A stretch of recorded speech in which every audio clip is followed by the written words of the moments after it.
નમસ્કાર ગુજરાત, આજના તાજા સમાચારની વાત કરીએ તો મિત્રો, ગુજરાતમાં ભારે વરસાદની આગાહી. મિત્રો, હવામાન વિભાગે આગામી દિવસોમાં દક્ષિણ ગુજરાત, સૌરાષ્ટ્ર અને મધ્ય ગુજરાતના અનેક જિલ્લાઓમાં ભારે વરસાદની આગાહી કરી છે. નીચાણવાળા વિસ્તારોમાં પાણી ભરાવાની શક્યતા હોવાથી લોકોને સાવચેત રહેવા સૂચના આપવામાં આવી છે. ખેડૂતોને પાકની પણ યોગ્ય કાળજી રાખવા સલાહ આપવામાં આવી છે.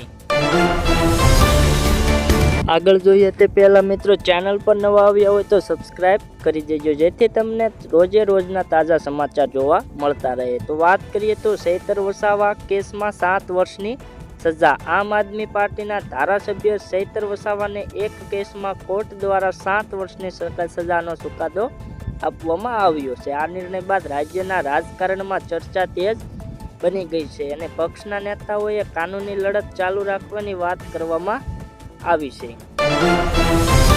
ત્યારબાદ આગળ મહત્વના સમાચાર જોઈએ તો મિત્રો, અમિત શાહનો ગુજરાત પ્રવાસ. કેન્દ્રીય ગૃહમંત્રી અમિત શાહ આવતીકાલે ગુજરાતના પ્રવાસે આવશે. તેઓ વિવિધ સરકારી કાર્યક્રમોમાં હાજરી આપશે તેમજ અધિકારીઓ સાથે મહત્વની બેઠકો યોજશે. સુરક્ષા વ્યવસ્થા પણ કડક બનાવવામાં આવી છે.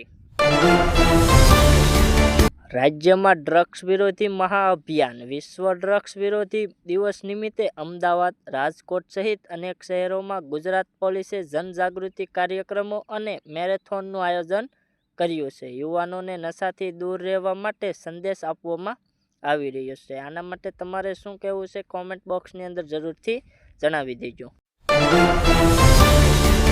પાટણમાં 131 યુગલોના સમૂહ લગ્ન. પાટણમાં આદિવાસી ભીલ ગુજરાત સંગઠન દ્વારા 131 નવદંપતીઓના ભવ્ય સમૂહ લગ્નનું આયોજન કરવામાં આવ્યું છે. રાજ્યભરમાંથી મોટી સંખ્યામાં લોકો હાજરી આપવાના છે અને કાર્યક્રમને લઈને ખાસ તૈયારીઓ કરવામાં આવી છે.